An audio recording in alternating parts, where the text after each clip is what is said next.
உலகளவில் கவனத்தை ஈர்த்துள்ள புதிய போப்பை தேர்ந்தெடுப்பதற்கான ரகசிய வாக்கெடுப்பு நேற்று தொடங்கியது. Zuzi, the clothing store. முழு குடும்பத்தினருக்கும் தேவையான அனைத்து ஆடை அணிகலன்களையும் ஒரே இடத்தில் கொள்வனவு செய்யுங்கள். அனைவருக்கும் ட்ரெண்டிங்கான எக்ஸ்க்ளூசிவ் கலெக்ஷன்ஸ் எங்களிடம்.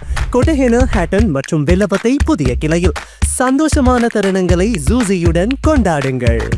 அதன்படி நேற்று வத்திக்கானின் சிஸ்டைன் தேவாலயத்தில் நடைபெற்ற சிறப்பு திருப்பள்ளிக்கு பிறகு 133 கர்தினால்கள் போப்பின் தேர்தல் நடைபெறும் தேவாலயத்திலேயே தங்கி தங்கள் ரகசிய வாக்களிப்புகளை செய்தனர். புதிய போப் தேர்ந்தெடுக்கப்படும் வரை அவர்களின் வாக்கு வெளி உலகத்தால் பாதிக்கப்படாமல் இருக்க அவர்கள் உலகத்திலிருந்து முற்றிலும் தனிமைப்படுத்தப்படுவார்கள்.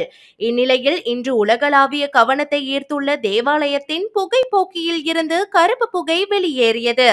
அதன்படி புதிய போப் இன்னும் தேர்ந்தெடுக்கப்படவில்லை என்பது உறுதிப்படுத்தப்பட்டுள்ளது.